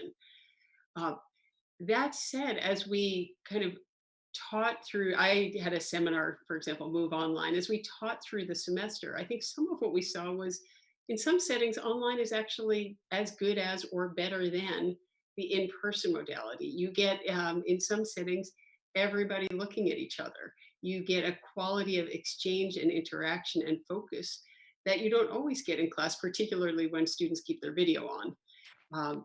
You get a, you sort of gain entree into each other's lives in a teaching setting that can be quite productive for students and faculty, for that matter, who have hearing challenges or hearing impairments. Zoom has been a godsend, right? Because people can hear and it's not such a struggle, and people can adapt, set up their own environment to make it work for them. I think we're also seeing, and I heard one of our deans say something about this, that for some activities, Zoom is better because when everybody is supposed to be looking at a particular design or a document of some sort, you can actually focus in and get everybody's attention to the thing that you want them to be paying attention to. You know, in other settings, obviously, there's room to learn, as there always is when you shift into new modalities. And I think one of the exciting things, I hope, is now that we have just, in many schools, are finishing up their semester and looking at continuing at least some online education in the fall, is what can we do with what, not only what we've learned in this period, but with a little bit of space to step back and think about, how do we enhance? How do we do both? How do we bring together the best of online and the best of in person? And for that reason, because there is some best of online, I think it will be an increasingly steady part of higher education, even as post-pandemic, whenever we get there, we'll move back to more in person too. Great, thank you. So I'm curious if any of the other panelists spoke about this. I know Unni earlier mentioned that there was concern that with surveillance technologies, they may be added now and become permanent, even though many of us might not want them to become permanent. But I'm wondering if any of the other panelists, Amrit or Gori or David, or anything's being done now because of COVID that might stay post-COVID? Yeah, on the negative side, I think there's a real concern that the ability of the healthcare delivery system to be trusted again may be permanently affected, or at least affected in the long term, because we have seen, as we have geared up to take care of the enormous number of COVID patients, we've seen the number of people with heart attacks and headaches and sore knees and backs just disappear. And more recently, we've seen alarming increases in non-COVID deaths from people who have not come back to the hospital. And I worry that people will get used to just not trusting the healthcare delivery system. Good point. And David, you need to make, so as David mentioned earlier, we have lawyers able to get CLE credit for this. So David needs to make another announcement about that. Yes, very quickly, the second participation code is COVID, or anything coronavirus. And if you want CLE credit, you just need to fill out the evaluation and the certification form that was linked in the announcement that you got about an hour before the program. So thank you, Bob. Great. Okay. Any other, I should just stop on, we've had a few questions so far. We have a few more just to give the other panelists, I know I've called on each of you at different points. Just if any other panelists want to jump in on any of the points we've discussed so far, please feel free. Or if I might say a word on the civil liberties question, and yes, in particular on the question of surveillance. I think, this is a big and worrisome challenge, right? What is it? Who gets our information, right? When there's widespread testing, what does that mean? What does it mean when we look at data that shows how much people are traveling, and that each of our cell phones is being sort of tracked in a way that feeds in, that informs our government about where we are, right? Information in a crisis tends to be shared more easily, and the barriers to information sharing tend to go down for good reasons, to help achieve solutions, but there are also risks to that. On the upside, I have been heartened to see that in some of the economic recovery plans, some of the plans that are sort of designed to support very widespread testing as a way of sort of encouraging confidence in people to get back on transportation, to go back to work, to go back into commercial establishments, that a lot of the people who are the scientists who are thinking about these issues are working in conjunction with lawyers and others who also think about these issues and are bring a sensitivity both to the civil rights and civil liberties concerns and the fundamental human rights concerns. And to me, it's another area of opportunity where in crisis, it's people from very different disciplines can come together, and we need all of everybody to come together to do some of the serious problem solving, because the problems are complex and one discipline alone won't be able to address them. You're here. Well said. So Amrit, there's a few questions about the conduct of research. So Vid Raturi asks, should ethics requirements for protecting subjects of research be modified during this time, such as restrictions on the testing of vaccines or other preventative treatments or curative drugs? And then Arthur Kuflik asks, there is talk of seeking healthy volunteers to be exposed to the virus to test antivirals and or vaccines. What does research ethics have to say? Any conditions or constraints upon such research? So, Amber, any thoughts on that in terms of the way research is being done? Are those issues? Yeah, very interesting. Thank you, Vid. Great questions. I mean, I think at this point, when we've looked at research ethics and clinical trial participants, you can probably put them in a few different groups. There are participants in ongoing trials. And when the pandemic had initially arisen, we looked very carefully at trials, and the decision was made to put a pause on new enrollment for a large number of trials. But at the same time, it was also recognized that there was another group of patients, typically those with life-threatening illnesses, oncology trials, and so forth, where trials needed to continue. And a number of sort of resources were put into allowing those to continue. We're at the point now where trials, I think, have essentially restarted everywhere, barring a few sort of local specific conditions. However, what I'm seeing now in terms of the ethics of how resources are just allocated across trials, there are areas, for example, in rare diseases where you could have trials with very small patient numbers, and any kind of interference in the trial could affect the possibility of the trial concluding at all. So as a result, this may be a moment to, for example, look at what is acceptable from a regulatory threshold, and is there something that we can do to keep up the progress for those trials. I think the one other question that comes up is, as we've seen, the economy reach a point of struggle. Many, I think, biotech and other companies are struggling with funding and resources, and that at some point is going to result, a drop in innovation. And I think that, that this is probably a point in time where we have to just think through how can we keep up that, innovative spirit without, holding back any of the efforts that are underway. So I think that's on the vid question. Bob, would you like me to answer Arthur's question? Yes, go, sure.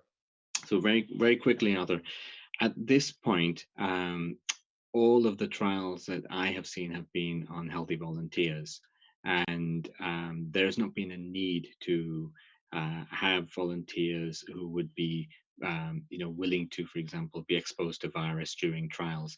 I know that would bring we could have an hour's discussion on the informed consents and other provisions around that. But just to stay brief, I mean, at this point in time, that need hasn't come up because we're able to measure the immune response for vaccines in healthy volunteers. Great, thank you. So here's a question for the panel. How does the global response attempt to explain that inequities in infrastructure are not intentional? If Gloria or Unni or Suzanne might want to take that. Inequities in infrastructure are not intentional. Uh, well, one of the things we've been talking about is structural Yes. inequalities, and certainly as we think about structural inequalities and injustices, um, that we've got a long history here. You know, as I think about the work in the last 3 decades through our government and looking at healthy people 2010, 2020, 2030, and really from a perspective of society saying that we are not only going to reduce health disparities, but eliminate health disparities. And we've not met that goal. We've come far short of that.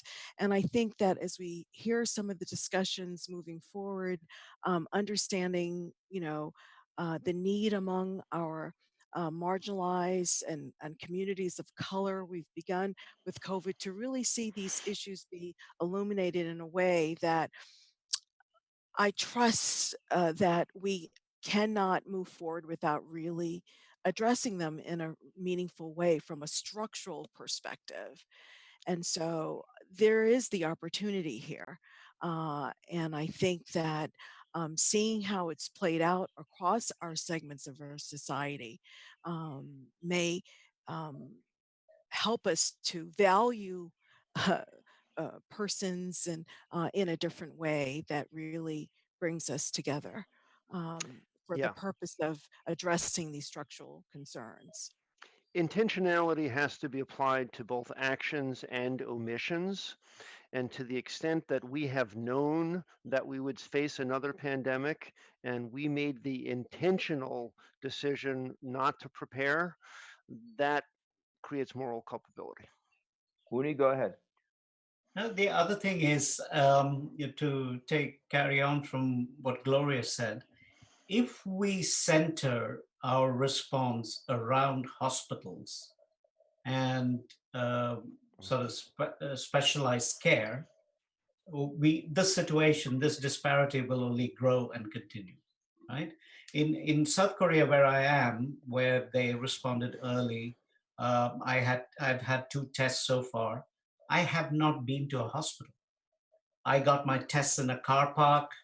The health workers called me at home. They sent food home while I was quarantined. So they have taken care out of hospitals and into places where people live.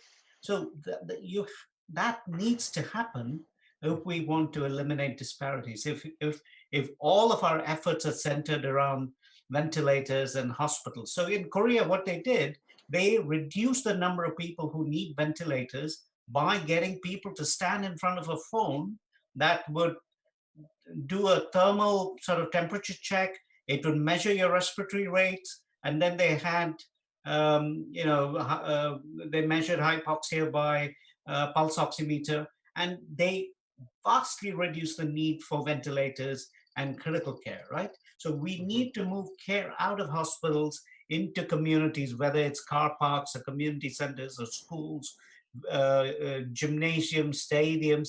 This is where things were happening in a lot of these countries. And one more thing, uh, all of these countries, in some sense, Korea, Singapore, Taiwan, Hong Kong, even Kerala, they all had very recent uh, epidemics that they had to deal with, which sort of primed them to respond very quickly.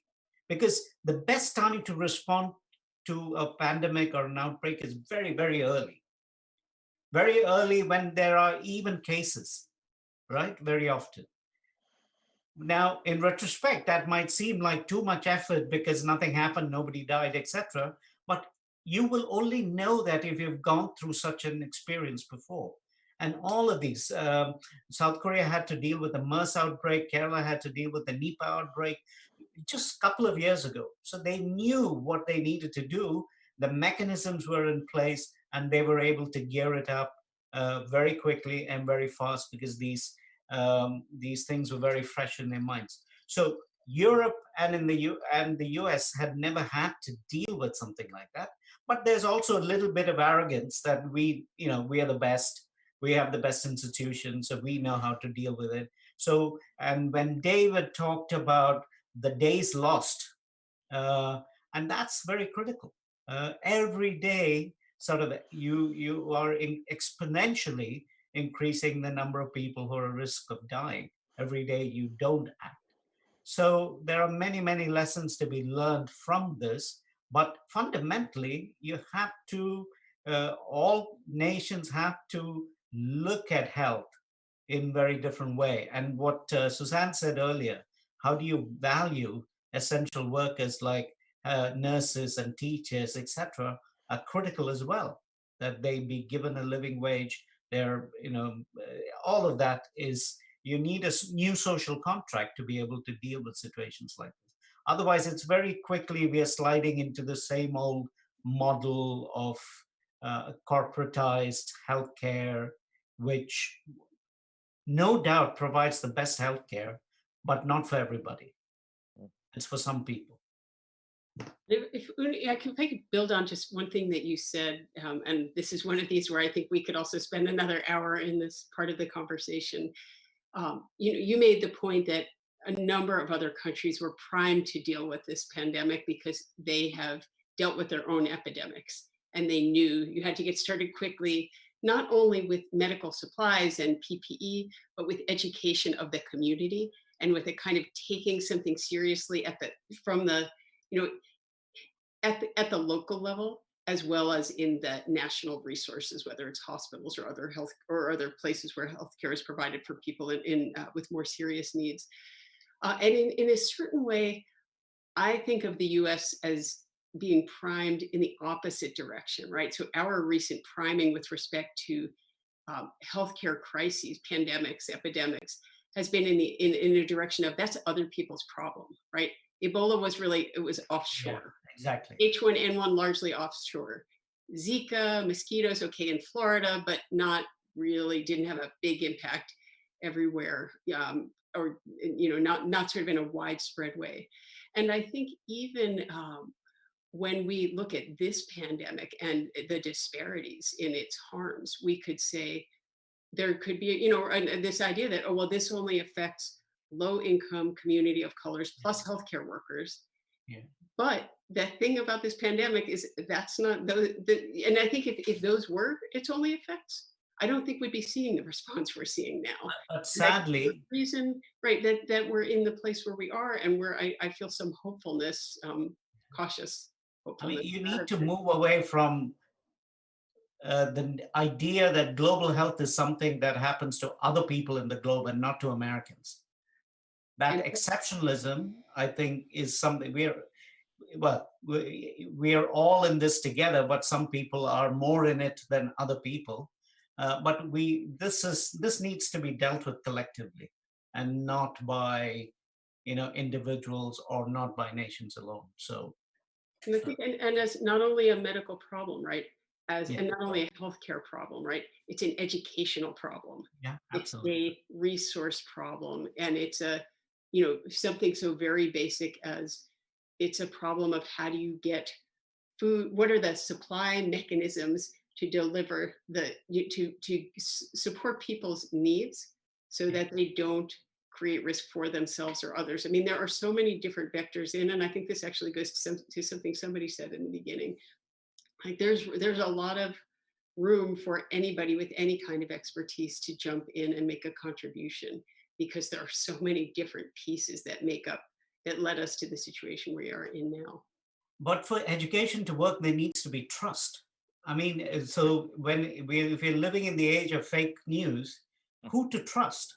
And I think in South Korea, in Kerala, in New Zealand, in Iceland, there's a lot of trust in the system, and they believe the messages, and they work with the messages that are given to them by authorities and trusted personalities and figures. And that's very important for education to work. This is a teachable moment that ought not be wasted. Right, in many ways. And as you were talking, Unni, earlier, and Suzanne, I was thinking, well, maybe America now will be primed in the way that South Korea and some other countries were having experienced other epidemics, that hopefully we'll be able to respond better to other epidemics, but also think of things in a way that reflects more but solidarity. then again, Bob, these are countries. New Zealand had one gun attack and they completely changed the laws. So it is possible in these countries, but in the US, I mean, you have all sorts of other problems that have been that have not led to change. Yeah.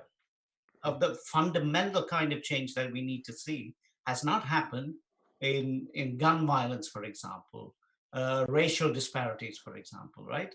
So yeah, so then you have to see if COVID-19 is the one that's going to change everything. I think not. All right. Well, great thoughts, and as you and Suzanne said, we can go on for a while. Unfortunately, we just have a few minutes left.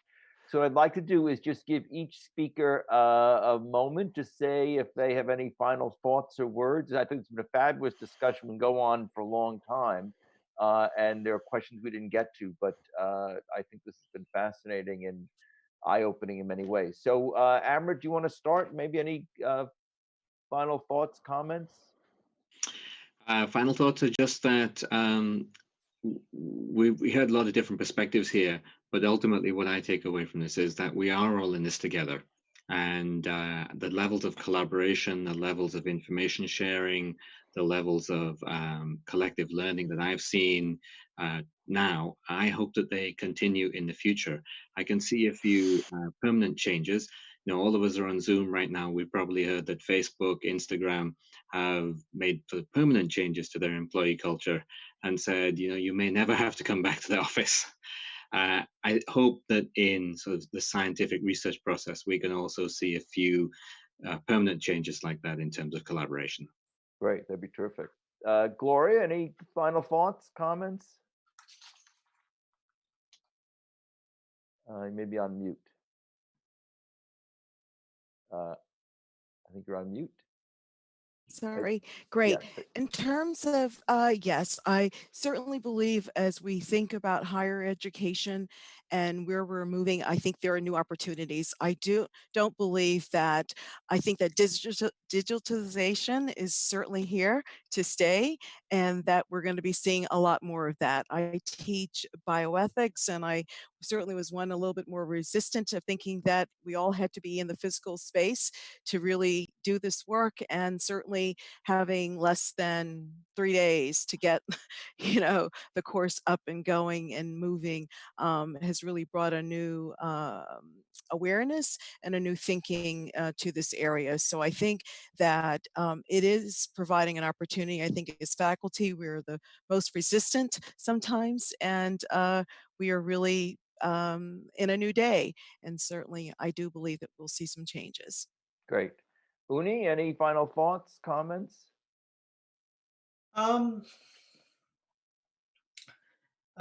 Just I had a thought that I wanted. I just it skipped my mind. I'll come back. All right. Okay, let's go on. Suzanne, final thoughts, comments? Sure. This is it. I think that agree with everything that actually every speaker has said to this point. And I would just add the idea of imagination and the idea of evidence-informed imagination, so that we need evidence, we need sources we can trust, and information, and a commitment to learning more and deepening our knowledge. And at the same time, because we're in such a challenging situation from so many different vantage points, whether it's somebody doing the scientific research to try to figure out a vaccine or a better treatment, or people finding better mechanisms for delivery of basic care, or some of us trying to teach a really fantastic class on Zoom, or whatever it is. It's both the facts and then also the imaginative power, right?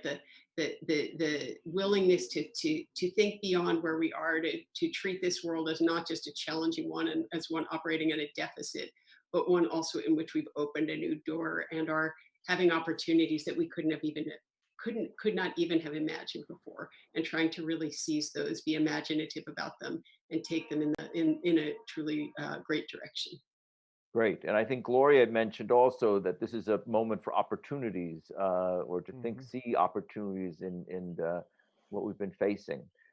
David, but I love that comment though, evidence-based imagination. Should be a goal for all of us, no matter what we do. David, final thoughts? And then we'll come back Yeah. to me after that. I think the need to shut down the economy the way we did on the fly is going to have profoundly damaging influences, which ought to reinforce and ought to motivate our societies around the world to take preparation more seriously so that we know better next time, because there will be a next time, how to isolate, how to test, how to treat, and how to turn down the economy in a way that you can turn it back on. That, I think, is going to be the profound influence on the standards that we apply and what we expect of each other. So I'm pessimistic in the short run. I think the fall is going to be tough, but I'm optimistic in the long run. Good. And Unni? Yes, I wanted to make a point about public policy. And I think when we think about response, when we think about policy prescriptions on how we want to go and deal with this in the future, I think we need to look at measures that benefit the most vulnerable, the least fortunate in society. I think if they benefit from the policy, then the society as a whole will definitely benefit from that policy or that measure or that service or whatever. So that is something that drives us when we provide care in different countries. We focus on the most vulnerable, and we have seen that if we figure out a way to reach the most vulnerable, treat patients in the remotest parts of the world, then it becomes much easier to treat people in other places. So I think we should not be quick to sacrifice people, go into a utilitarian mode, and then, okay, let's focus on who we can save, and let's sort of ignore large proportions of the population. And that's going on now in many countries, where they're willing to, they made a calculus, the mental calculus is that some people will die and some people will be sacrificed. I think that's the wrong mindset to be in. I think there's much more we can do to sort of do things that benefit a lot more people than we are benefiting at the moment. Great. Well, thank you all for, I think, a fabulous discussion. I mean, I found this eye-opening and also inspiring, and I think showing the range and complexity of these issues and the ways we can dig down, and I think in ways that I think are helpful in each of us moving forward and coping in all kinds, both personally and professionally. So, and I want to thank our audience for joining us. We're very grateful to you and for all your questions. And please join me in thanking Unni and Gloria, David, Suzanne, and Amrit. Also want to thank the team at SPS Columbia who helped us behind the scenes putting this together. We'll be sending out a link to this, and we hope that this will stimulate and encourage you to continue to explore these questions. Thank you all, and we look forward to being in touch. Good night. Bye-bye.